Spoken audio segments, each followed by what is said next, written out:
fueled by C4, Cellucor, and Extend. Use the code Clydesdale to get 20% off at checkout at c4energy.com.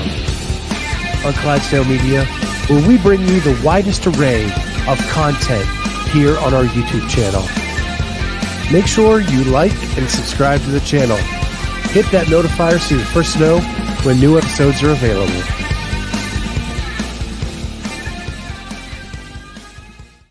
What is going on, everybody? Welcome to the Clydesdale Media Podcast. My name is Scott Switzer. I'm the Clydesdale. She is Amy Radowski.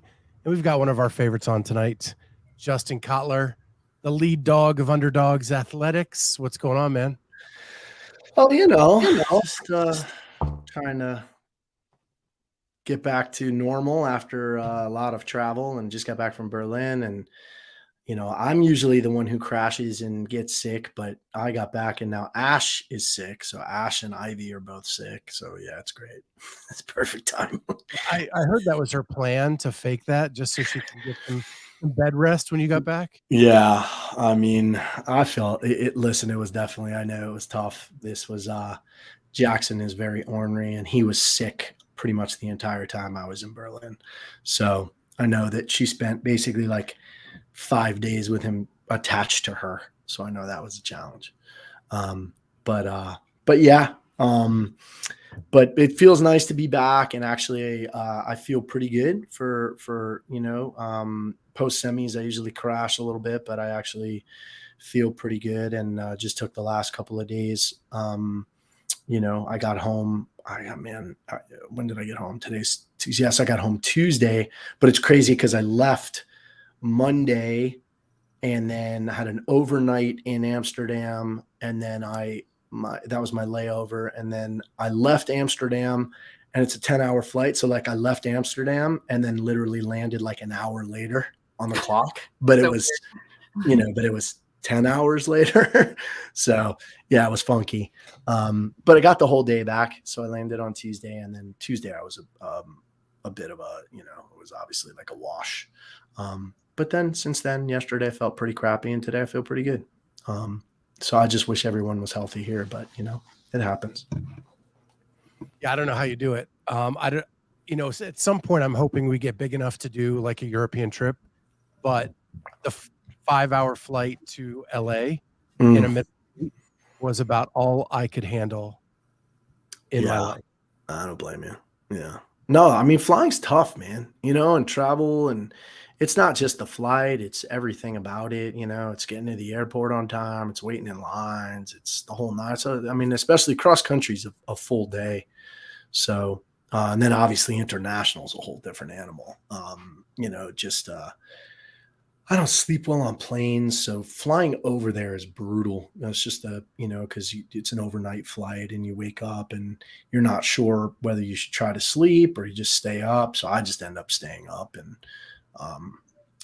so you end up pretty beat up for the entire trip. But it was cool. I mean, I love Berlin. It's one of my favorite cities, and so I was, really, I haven't been since 2018. So it was really nice to go back, and, while I didn't get to see a ton of the city, I scooter everywhere when I'm there.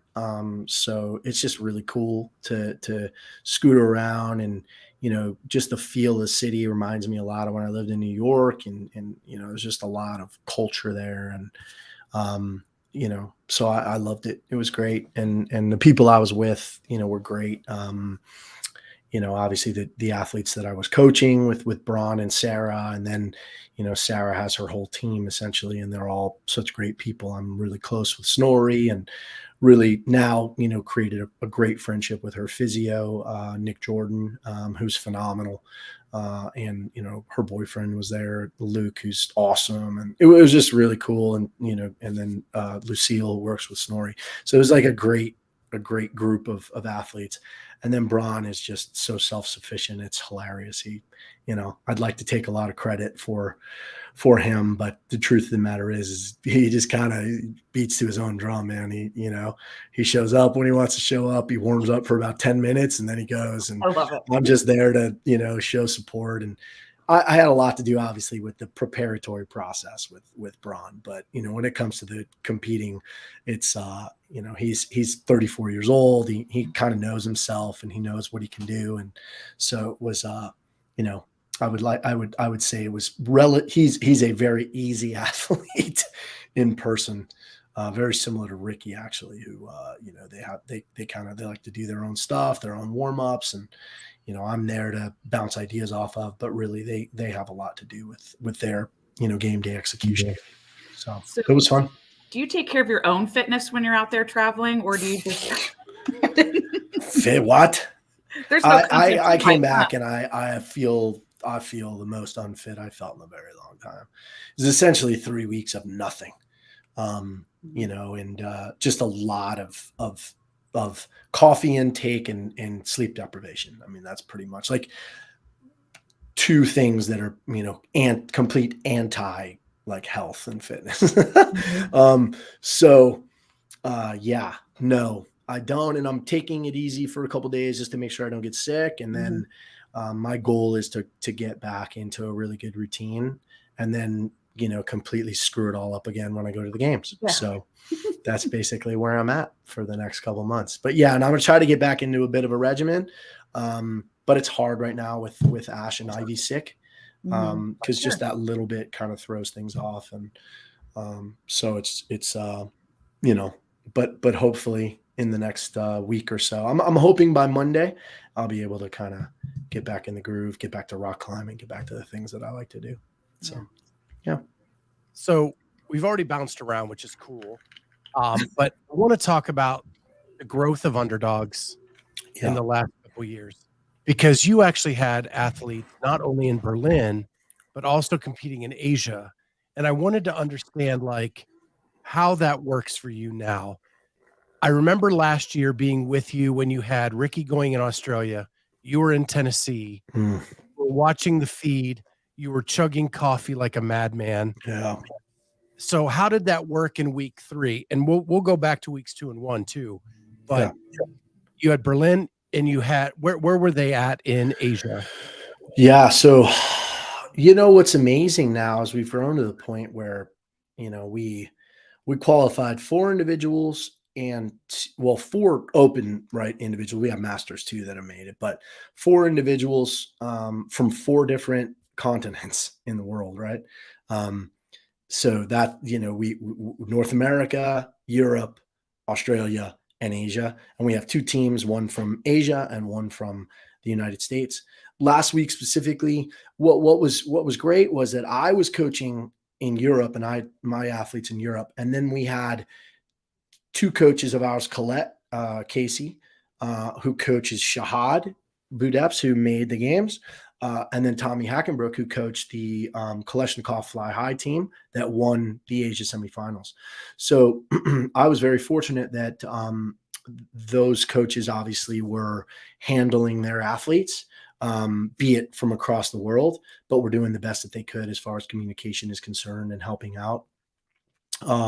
So I was there cheering on, but I didn't have to, feel obligated to stay up or try to figure out the time. I was essentially just looking at the leaderboard and communicating with mostly with Colette over here. I mean, Kalashnikov Fly High, honestly, they kind of ran away with it, and we had the feeling that they would. They're pretty dominant over there. But Shahad, I think, was really a great, I got to plug it, underdog story. Coming back from 4th on the last day and qualifying, and she did an unbelievable job. It's really cool. She's been in Dubai training with Sara. So we've had, the last month or 2 of Sara and Shahad being able to train together, which was awesome. And I think it was huge for Shahad's success. And Colette's an incredible coach. And we're just here to offer as much support as we possibly can. But obviously I'm very excited to have the representation of underdogs athletes and underdogs coaches. Yes, Bruce, pun intended. Absolutely.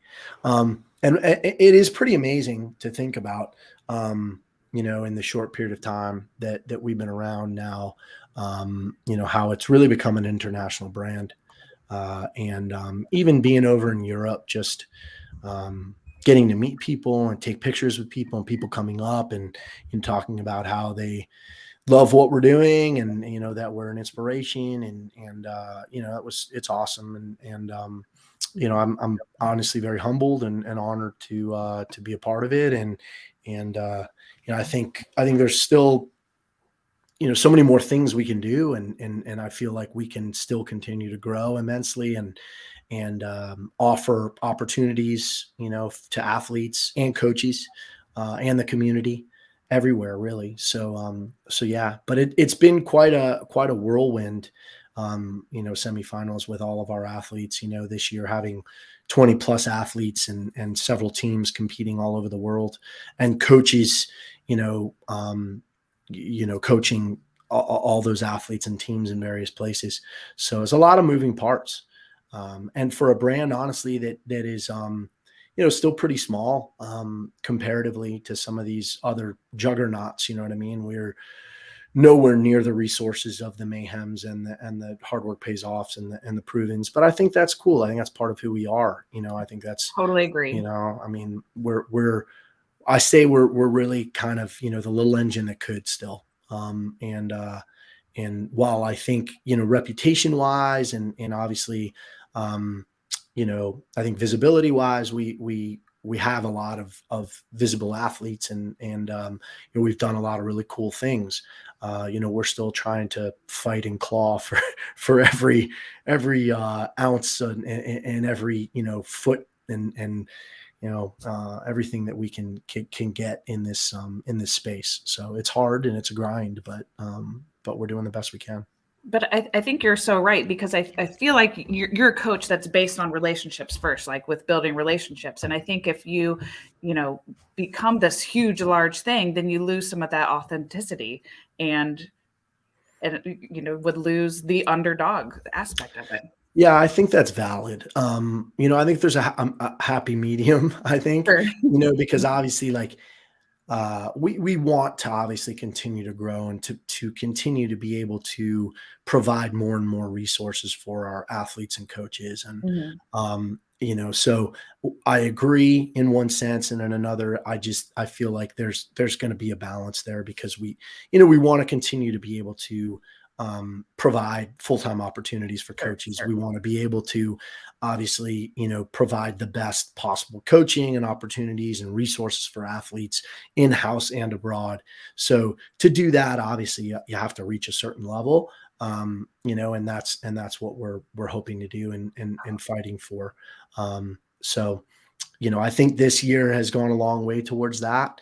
And we'll continue to push the envelope and obviously, try to continue to push forward. Your growth internationally has been probably your biggest growth this year, right? Yeah. You have a lot of Australian athletes. You're moving into Asia. You got some Europe, and so let's talk about week 3 real quick. Yeah. Been watching Braun for a long time, right? The guy can lift a truck, lift a house, is the ultimate showman in the sport, right? Yeah. What I found fascinating was he had the opportunity to be a showman on event 4, declined it. Yeah. For the bigger fight. Yes, 100%. Working on in the off season with him to get him there, or is he to the point where he's just reserved that he needs to do whatever it takes to get his ticket to the game, which he did? Yeah, he's a different athlete. Prior to the season, Bron called me up, and I thought we had an incredibly candid conversation, and I thought he was very honest about, his difficulties the last few years, and admitted that programming for himself wasn't working. Admitted that he needed a coach who was experienced and someone who would hold him accountable.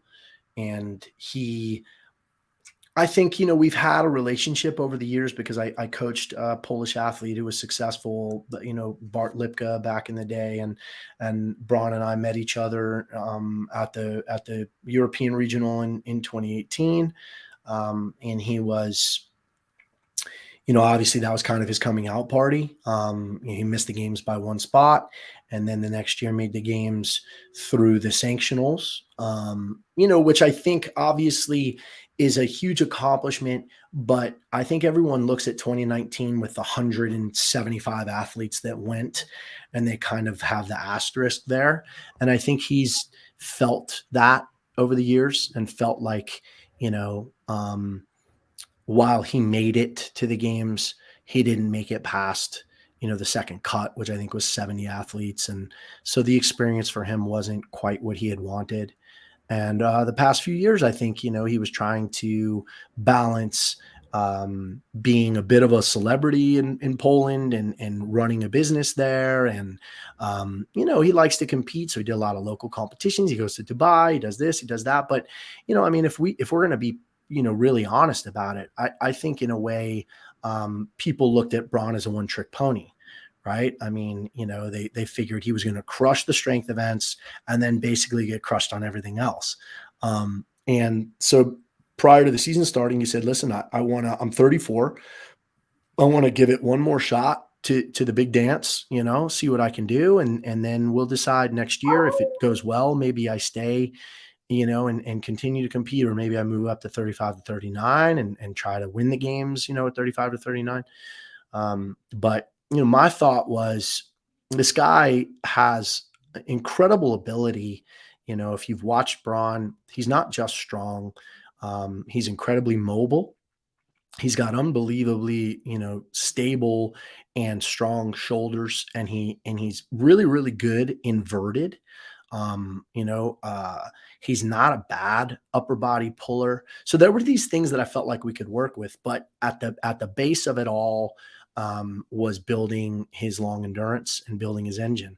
And he bought in. He's been running essentially for 8 months now, 3 days a week. And while you look at semifinals and you look at the two running events, and they don't scream off the page. One was 17th and one was 36th, but I think those are the two he's the most proud of, because in the past those would have been a 52nd and a 55th, right? Like those two events would have crushed him. So the fact that he can throw, an upper middle and then a middle, finish is massive in those two. And then look at the purely body weight, the complex and number 6, he did extremely well. What people don't realize is that number 6, I can answer that in a little bit, Jamie. People don't know that Bron got no rep on his first legless rope climb and still finished 14th on that workout. If he doesn't get no rep on the first one, he'll finish top 5 in that workout. He would have gone sub 10:30. That's how good he was at that workout. And nobody knows that because they didn't show it. And you look at the finish, and 11:59 is still really good. But on the way down, the rope was swinging, and when he got below, he went to put his second hand on, and he missed it, and he fell. And it was his own fault. But then he proceeded to do 2 more, and then the handstand push-ups and 2. So he did 5 legless rope climbs and still finished at 11:59. He would have gone 10 and a half minutes and would have come in 4th or 5th on that workout and would have easily made it in. And I think everyone would have bugged out about the fact that this big guy just finished top 5 on that workout. But that's just the work he's put in, and I actually think, at the games that he has the opportunity to do pretty well because he has some home runs. He is pretty skilled for a big guy. He's going to handle the strongman stuff pretty well. I still don't think that he'll be great at the running events, but he'll be better than he has been in the past. So, obviously, I think our goal at the games is to make the cut and do the best that we can. I don't think he has any illusions or delusions that he's going to finish, on the podium or probably even in the top 10. But I certainly think that we know that he can go there and prove that he belongs. And I'm extremely proud of the work that he's put in. And it was really great to see how happy he was afterwards. He was incredibly grateful of what we've done together. We hung out the day after for a little while, and he was just, beaming from ear to ear about how sweet it tastes to feel this type of success, because he wasn't sure that he'd ever make it again. So, it's a really great story, and I'm very happy for him. So do you want to go ahead and answer Jamie's question? The ideal client, requisite base strength. Jamie, that doesn't hurt. I think that's great. But I'll be honest with you, if I could create somebody from scratch, it would be someone who already has a built-in championship engine. I think that's the most important thing. Engines win championships, and I think you see people who I think it's easier over the long term to build strength. I think it's very hard to build a championship engine over, like you look at some of the athletes in the past. We've never had a CrossFit Games champion who didn't have, a championship engine. Obviously speaking particularly of Sam Briggs, who was never one of the strongest athletes, but still won the CrossFit Games. So I would take that over anything. And then I would try to build off of that.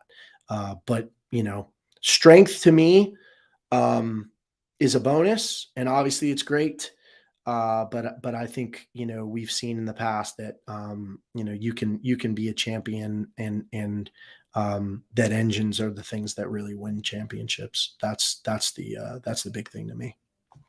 You just made Jamie one of the happiest people in the world. She's the fittest 39-year-old in the world, moving up 40 to 44-year-old division. And she has a championship engine. She is working on strength. So that is going to be music to her ears. There you go. Nice. Also, Bruce had a question. Yeah. Do you think that it helped Braun that the running was on runners?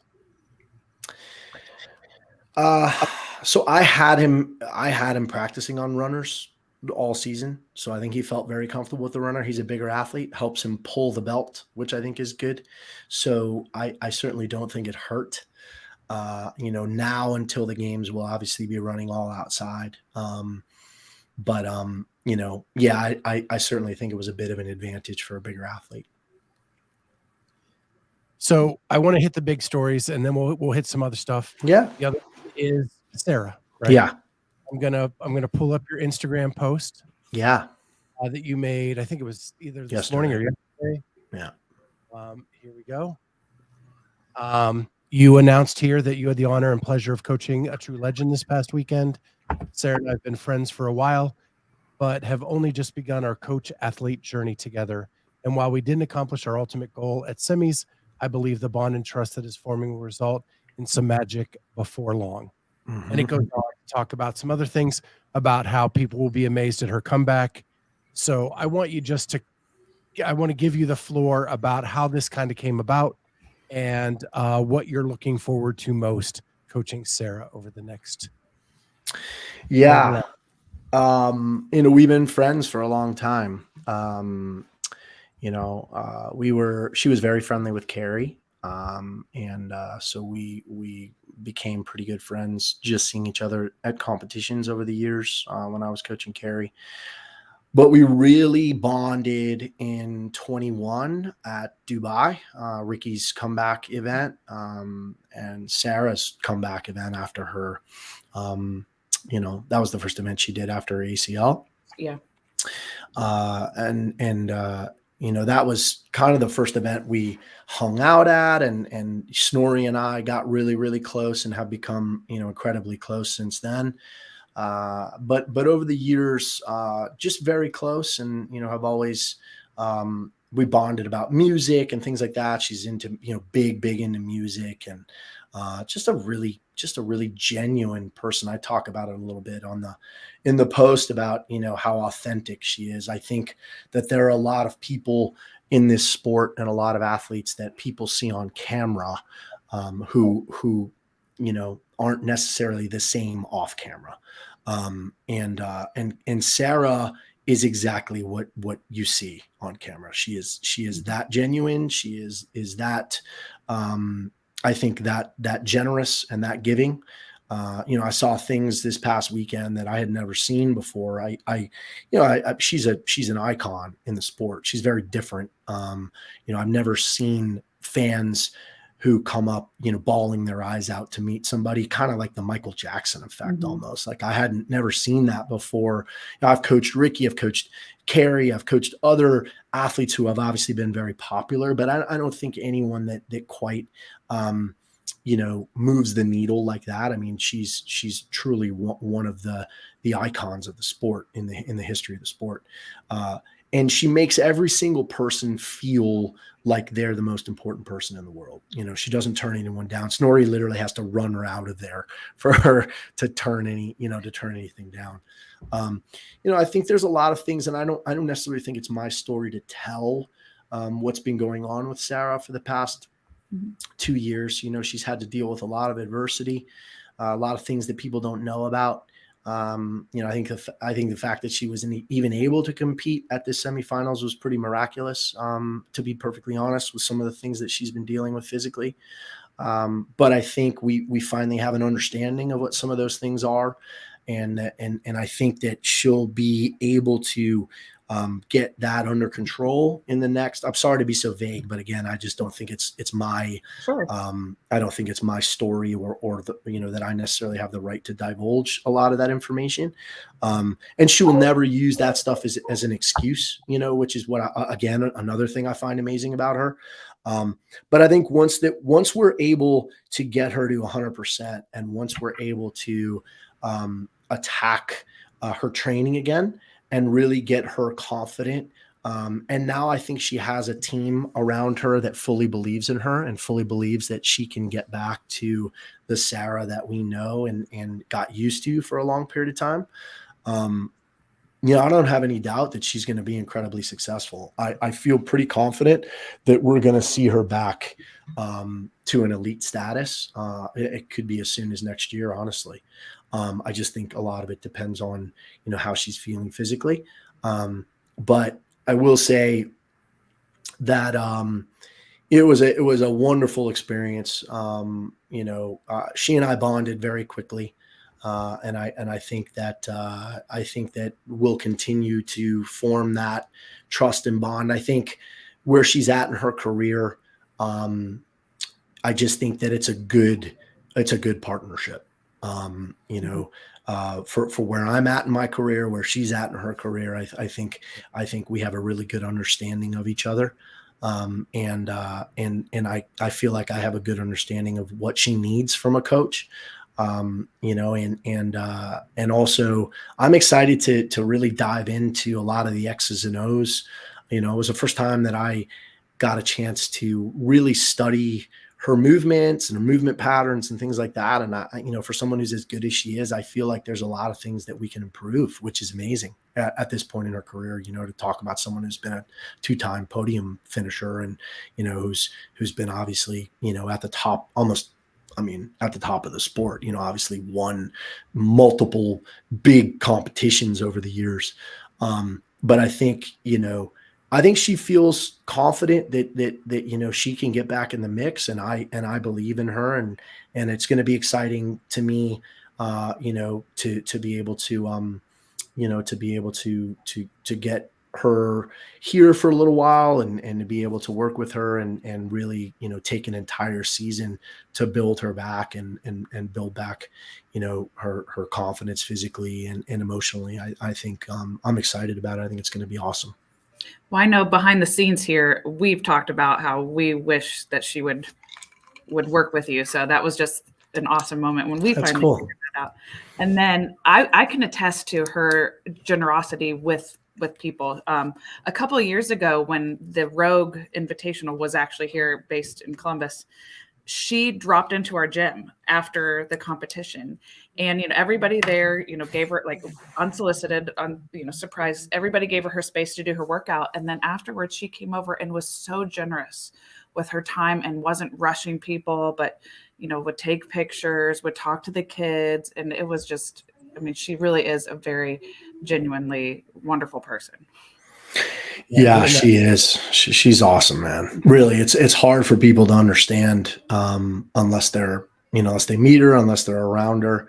But what an ambassador for the sport, and it kind of irritates me to see some of the things that people are saying or criticizing or this or that. And when to me, it's like, what she's done and what she's meant to the sport, you should just say thank you. And you should just be excited that she's still out there competing because it just brings more eyes and attention onto the sport. And she's really everything that's good about the sport of CrossFit. And so it's just frustrating to me and I see people, that try to knock her down. It doesn't make a lot of sense to me. I've said so many times on this show that she is one of the kindest people I've ever met. Yeah. I started my CrossFit life as a volunteer. When I worked security, she would share her gummy bears with the security staff. Yeah, she's awesome. Like she's just that giving of a person. Yeah. And I think what's crazy is when people are that good, like it's almost like too good to be true for some people. Yeah. And Jamie makes a good point. She's like the female Noah. Like no, everybody thinks Noah is fake because he's so nice. Right. But when you see him in action, like behind the scenes without the cameras, he's the same back there as he is out on the floor. And Sarah's the exact same way. Yeah, 100%. That's actually a really good comparison because Noah is about as genuine as it gets, and I love that kid. And Sarah's the same way. So yeah, two great ambassadors for the sport, and I'm very, again, extremely honored to be working with her. And I think she has still an extremely bright future. I think there's a lot of things that we're going to be able to do together, and I expect for you guys to see her, kind of back to the Sara that we know very soon. So the other big story, we're going to go to the West. Your girl, you've been working with her now for a couple years, wins the West. Yeah. In fairly dominant fashion. She had one bad event. Yeah. Other than that, pretty dominant. And she was in the chat briefly. I don't know if she's still there, but it's Alex Gazan. Yeah. I mean, it's hard for me to describe how much I love Alex and how much I care about her as a human. I just think she is, it's as good as it gets, right? I mean, like I would say, it's really nice when good things happen to good people. And I think she's an example of, of what you can be as an athlete in this sport, as far as someone who is kind and genuine and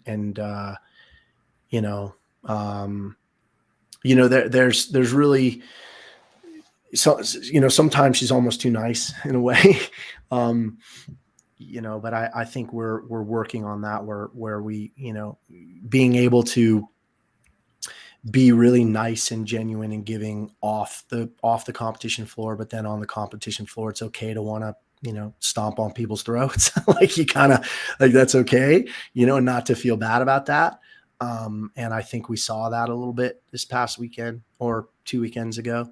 The snatch was an aberration, to be honest with you. She doesn't love the snatch, but, in practice, I mean, she had hit, 180 plus multiple times. And I just think she didn't have a great warm up and she kind of let it get in her head a little bit. But yeah, you're right. I mean, if she hits even a moderate snatch for her, which would have been 180, 185, she would have won by 60, 70 points, which in that field would have been extremely dominant.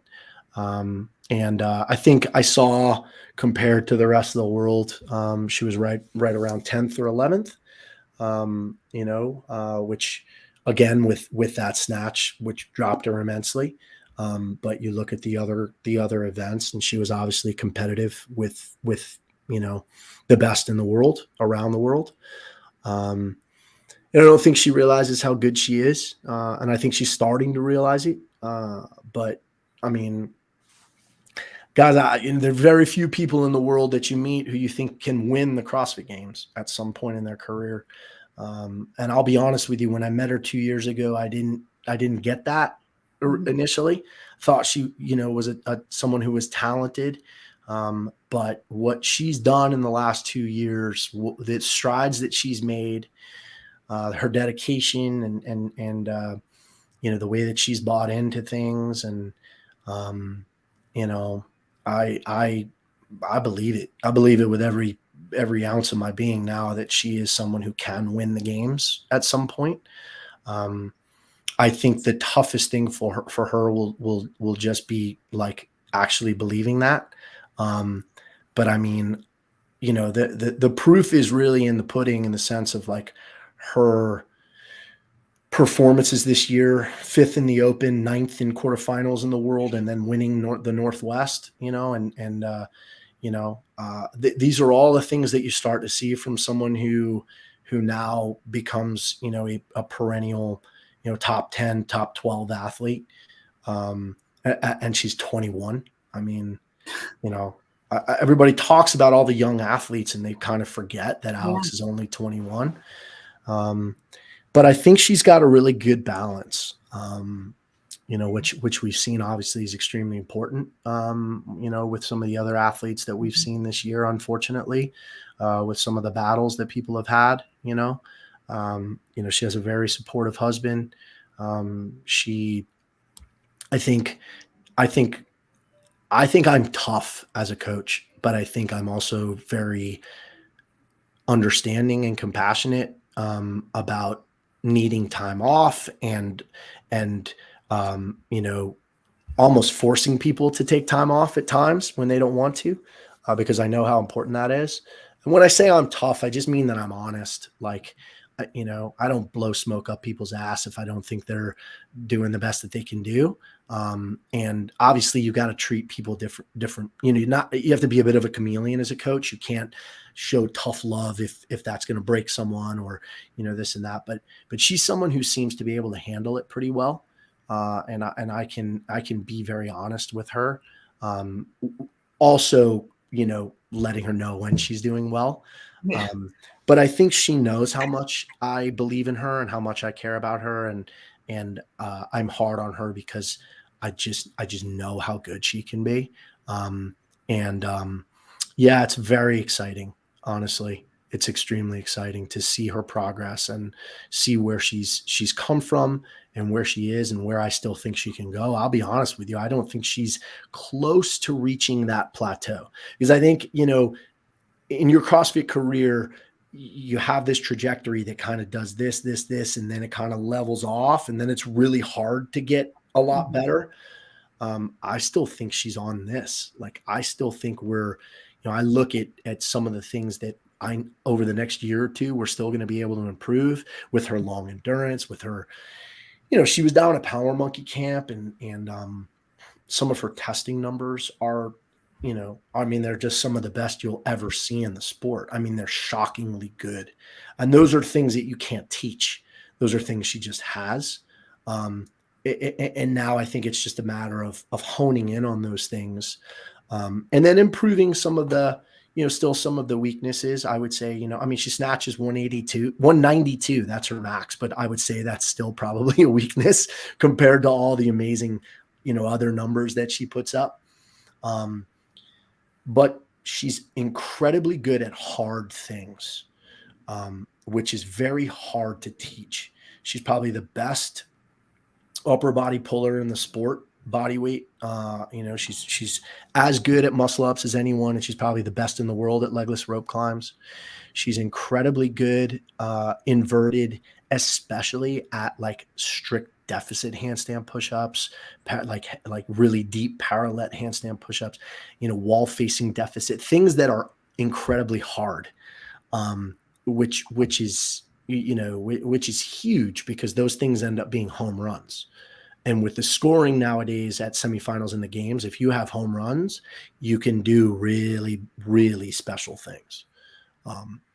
So yeah, I know I'm like gushing over her at the moment.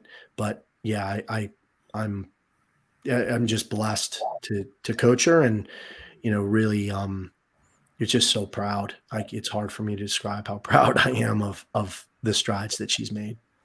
So, I've watched a lot of CrossFit over the last several years.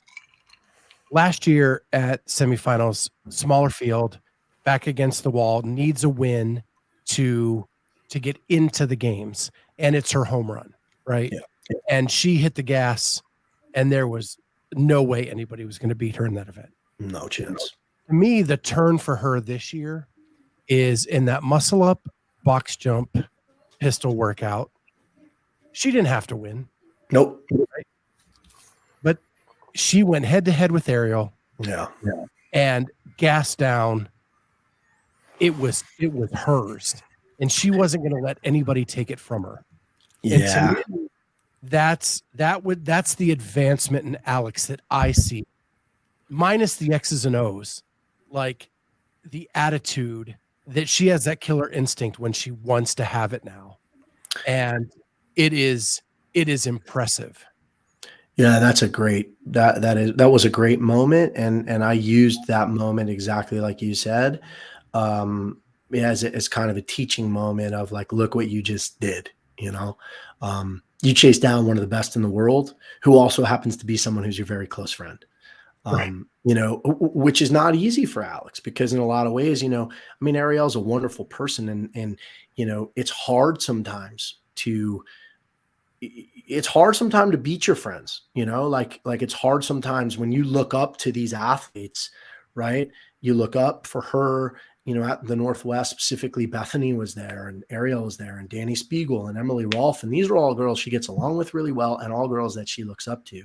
Mm-hmm. And sometimes there's a little bit of like a mental block there of beating these athletes, because you respect them so much. And also, like, you feel like, if I come in fourth to them, it's okay. They're really, really good, and they've had incredible careers and this and that.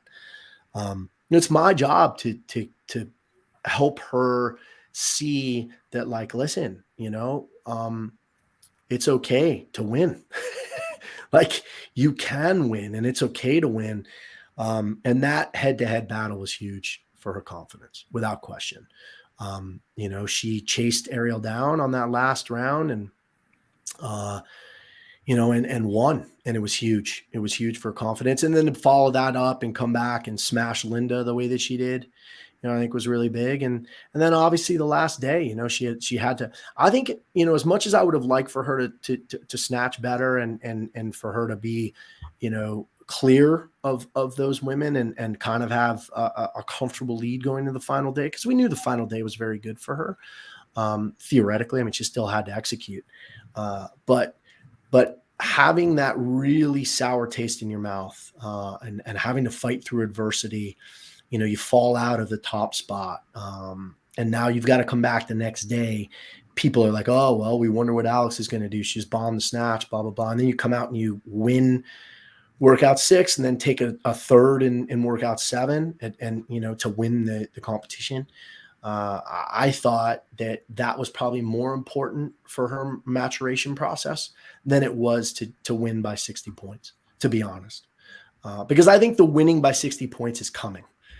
I think it's coming. I think we're going to get to the point in her career where she can walk into a competition, and no matter what the programming is, she's going to be able to win by 50 points, 60 points. I just think she's going to be that good. We're not quite there yet. And so to be able to see her bounce back from adversity, I think it was phenomenal for her psyche. And I think it was great for her maturation process. So this is going to be a weird question. We talked to Ali Scuds. I think it was Sunday morning, and she was a bit emotional. Mm-hmm. Right. And Ali is one of the classiest people this sport has ever seen. The ultimate professional. Yeah. Mm-hmm. You have Alex killing it on the floor, the coach. You have Ali emotional because the weekend didn't go the way she thought. Yeah. How do you, as a coach, take care of both of your athletes during that weekend? I think it's one of the most challenging aspects of what we do. Um, I think when you're a coach at this level, and when you reach the level of being able to coach multiple athletes and obviously like multiple visible athletes, um, I think it's one of the harder things to do is balance that. Obviously you want everyone to do well, but most of the time it doesn't work out that way. Most of the time there's a bit of adversity there, and I think one thing I think is great is the two of them get along incredibly well. They train together often. I think they have a lot of love for each other. And I think while Allie was very disappointed about how the weekend went, I think she was also extremely happy for Alex, which I think was, I just think again that just isn't And her kind partner of. qualified for the game. Yeah, and Raf, obviously, the team making the games, and I think she was obviously very excited about that. It just speaks to who she is as a person. For me, it was very tough, because you're obviously trying to do the best that you can to console and also to, to continue to try to support the athlete that maybe isn't having the best weekend. But at the same time, you have to be able to give the support and the joy to the athlete that is doing well. So it was tough, but I think a lot of it just has to do with how solid we are as a brand right now and as a community. I think that, I never felt like I needed to hide the way that I was feeling for Alex, from Allie. I was very happy for Allie. She had a really good last day. Last two events were excellent, specifically the final. And I was very proud of her, the way that she battled, So yeah, it was tough. And I think that's one of the tougher things that we do, but at the same time, like, I'm honored that I'm in that position, to have multiple athletes competing at this level, is something obviously as a coach, you strive to achieve. And I'm lucky to be in that position right now and fortunate to be in that position. But yeah, for sure. It's not easy, man. Like, it's definitely a tough balance. Well, as you know, Amy's favorite place in the world is Australia. So we would be remiss to not talk about Bayle. Yeah. And his qualification for the games. So how did that relationship start? I know that you taking on Ricky has helped your growth in Australia. Yes. And so how did you meet Bayle, and did you know that he was going to be top 3 in Australia? Yeah, so honestly, we've been really lucky. We have several of the Oceania athletes who have followed our Elite Plus template.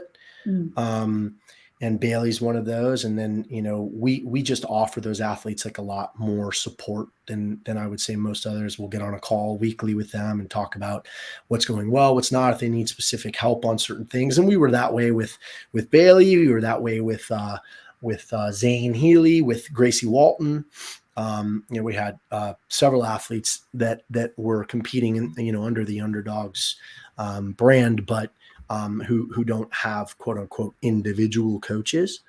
I would say Bayle is somebody who, we recognized, obviously had a phenomenal Torian last year, and then came on board the template this past season. And Kiefer and I have spoken to him many times. I actually have a call with him in a few hours, to talk about games training, etc. But yeah, I think we knew, especially with Oceania being pretty wide open, Jay being the only athlete from last season who was going individual and would be competing individual, that those other two spots were open. And he's incredibly talented. So yeah, we were really excited about the prospects of Bayle being able to qualify, and he was great. He executed beautifully. I think he won 2 events, and did really, really well on the others. He's a phenomenal weightlifter, really, really great at upper body pulling. So that muscle up complex and the workout with the legless rope climbs were phenomenal. One of the bugaboos in the past for him has been handstand push-ups, but he handled those wall-facing handstand push-ups beautifully. Did really well on the pirouettes, I'm excited for him. I'm excited. He's a young gun, and we're really excited. That he's part of the Underdogs athlete family. But again, listen, I mean, if we're being honest, like Oceania was tough. One of the athletes that I coach was in a qualifying position until the final day, Caitlin Manziel. She's somebody who I've gotten incredibly close to this year, and who's really close with my wife and family and et cetera. So, I was a bit heartbroken for her because she was so close, and a little bit of controversy there. She had a incredibly tough no rep on a legless rope climb that I think probably cost her her spot to the games. And so that was hard to deal with, but obviously, to come in fourth, you got to be pretty damn good.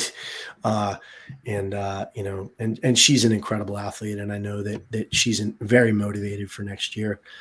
So hopefully we'll be able to get her over the hump. But yeah, Bailey's a great kid, really funny, really personable, great personality, extremely coachable. Very, very excited. And I'm hoping to get him over here for a period of time to be able to train here in Vegas prior to the games. I'm going to talk to him today about that. So I'm hoping he'll get that opportunity, maybe come and train with Alex a bit. But yeah, very excited about that. So one of the favorite people I met along, I interviewed almost everybody from the West semifinal this year was Carson Wolf. Yeah. What a fun person she is. Super young. I just wanted to get your impressions because she just left an impression on me in the interview of what you think her future is in this sport at this point. I adore Carson. I think she's great. I know, Kiefer is her coach, directly. And Kiefer has a really soft spot in his heart for her. I know that for sure. We're incredibly excited that she moved to Vegas and that she's here in-house. She's only 20. She has an unbelievable future in front of her. She comes to us, super high level gymnastics, really strong weightlifter. Just somebody who doesn't quite have the engine yet to be able to compete, for a spot or game spot. But someone who I think over the next year or two will develop that. She works incredibly hard, and she's just a great kid, and we're lucky, really lucky to have the in-house crew that we have with, the people that we have. And, I think just like anything, it kind of takes a little while to figure out your culture and figure out exactly what works and what doesn't work. And, I feel like we're in a spot now where we have a really good understanding of the athletes that we want and the athletes who gravitate towards us. And it's working extremely well. But Carson is a huge part of that. She'll be a huge part of our future, I think. And, honestly, I think she was ahead of schedule this year. I don't know. The expectation wasn't necessarily that she was going to make semifinals. I think the goal this year was top 100. So the fact that she was able to, I think, finish 40th in quarterfinals, was fantastic. She has obviously a lot to improve on, but I have no doubt that she will. She, like I said, incredibly hard worker and just a wonderful person. So my last question for you is, probably a little bit soapbox, and that is when I was coming home from Orlando, I had an hour drive to the airport, and I was DMing with your wife. Mm. We were solving all the CrossFit problems. There are a lot of them. So that must have been And, a long conversation. and one of the biggest, what started the conversation was she had questions for me about media access. Yeah.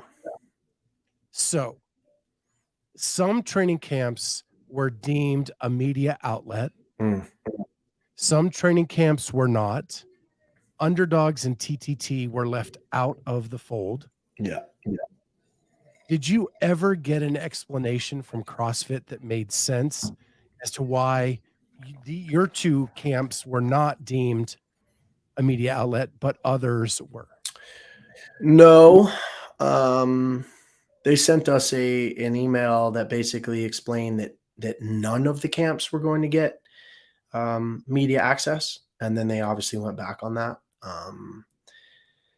I just think unfortunately right now that the playing field is not equal.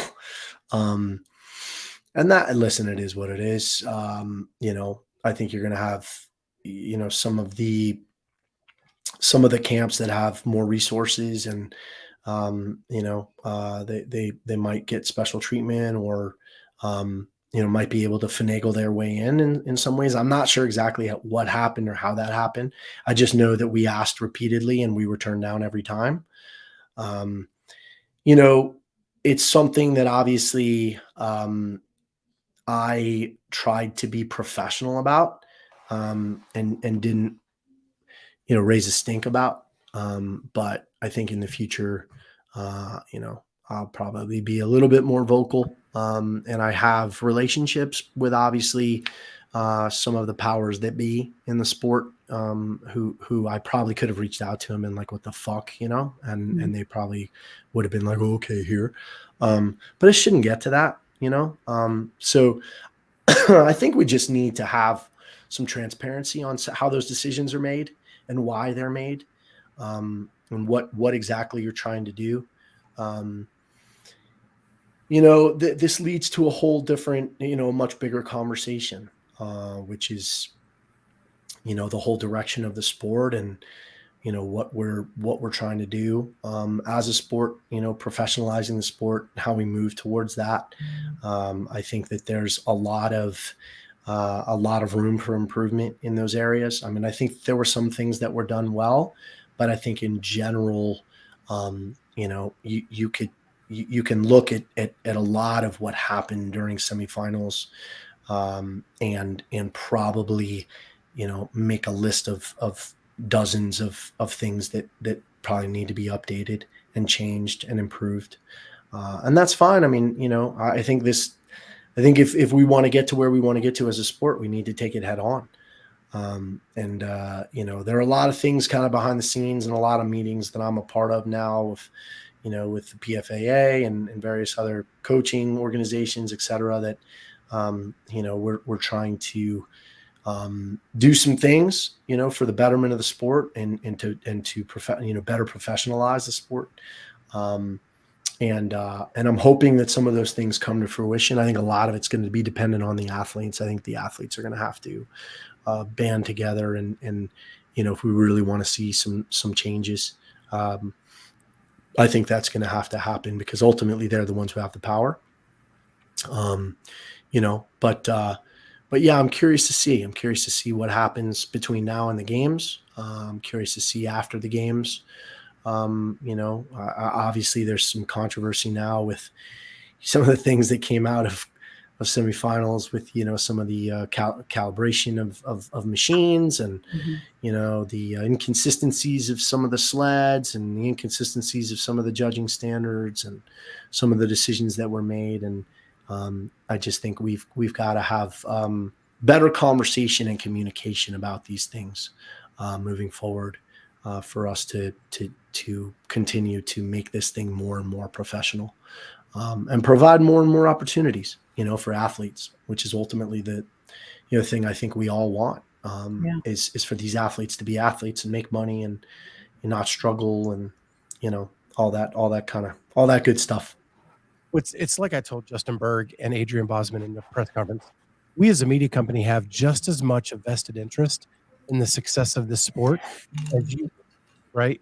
So we shouldn't be looked at as a third-party entity or enemy. So CrossFit needs to decide, do you want to be the little club that you always were, or do you want to grow the sport and open it up so that it can grow?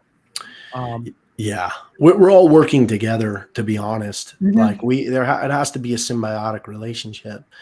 I just don't think that we're big enough or powerful enough, to create, animosity between groups, or, I just, at the end of the day, we all will benefit as a whole if the sport continues to move forward.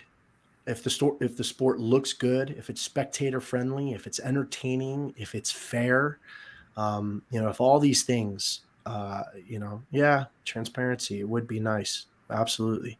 And I just feel like, I will say this, I had a conversation with Justin, a little bit of a meeting at North America West, and I do appreciate him coming and finding me and sitting down and asking my opinion on things. That is something that the previous regime, that was out of the question.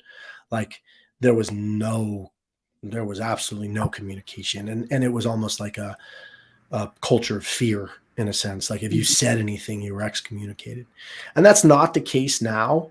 But I still think that there's so many things that we can do better, and so many things that we can do to create a better product and a better sport. And I think a lot of it, we have to remember, it's supposed to be entertainment, right? And for us, like, I mean, sports is entertainment, and I would like to see it continue to be that way. If we want to get more and more spectators, I think we need to remember that with some of the programming. We need to remember that with some of the implementation of equipment. There's certain things that you look at from semis, and you shake your head, like that sled, was falling over and falling over, and this, and it didn't become a test of fitness. It was a test of whose sled didn't fall apart, which is really challenging. It's hard to accept in some cases. And you hear about, the way that they calibrate machines, and it's just, I just think we can do some things a lot better. But yeah, I mean, overall, man, I still love being a part of it, and I love being a part of the community. And, I just think we can all be used as resources to help this thing move forward, for sure. As always, Justin, we thank you for your time. My pleasure. I've got to have you back because Always. we've got to talk about some of the bigger issues. I wanted you to highlight your athletes today. Yeah. In the off season, we'll talk about how to fix the sport. Yes, I would love that. And go into a little more in depth with that. But as always, it's a treat having you on. Amy, do you have anything? I just want to know if Ashley's going to get to come to the games this year, or if Ivy's going to be in school. So unfortunately, Ash will not be there. She's going to visit family, and then Ivy has school. But yeah, I'll be honest with you. I feel like this is the last season that I want to go to some of these places without Ash. It was more challenging this year, I think, than it has been in the past for me and for her. Sure. Obviously it's just, and not being able to share these things with her in the moment, it kind of, honestly, it's obviously great, but I just feel like it takes a little bit of it away, because she's such a huge part of Underdogs, and everything she does is kind of, I'm the one who's out in the front and gets all the accolades, when at the end of the day, the truth of the matter is she's as important, or more important than I am to this. And so I just would love for her to be able to experience some of it. And, so yeah, I kind of, I'm going to try to find a way to be adamant about her being able to experience some of these things with me in the coming years. Yeah. I think that'll be important. We just got to find some family or somebody to come and watch the kids for a few Get you a good days. nanny. Yeah, exactly. So, but I really, I feel like after this season, I think, next year, I've already told her, like, I'm not going back to Europe without her. So we're going to have to figure that out for next year. Yeah. And to be honest, there's nothing more fun than watching Ashley cheer at these events. Yeah. People think I'm entertaining to watch on the sideline. She's more entertaining. Bayle in comparison. Oh yeah. I mean, especially because she has like the best voice, like you can hear her from all over the stadium. I lose my voice in 10 minutes. So like you can't hear me anymore because my voice is gone. You just see me running around like a cuckoo, but you can actually hear, and it's pretty awesome. We'll send her and Ivy our well wishes, and I will. And thank you for joining us again. It's always a pleasure, guys. Mm-hmm. I love doing it. So anytime you want to have me, I will jump to it. Yeah, thank you, Justin. And to everybody in chat, thank you for participating. There was a lot of good questions that came in, but we just ran out of time. But I want to bring those back when we have you back for perfect. With that, we'll talk to everybody next time on the Clydesdale Media Podcast.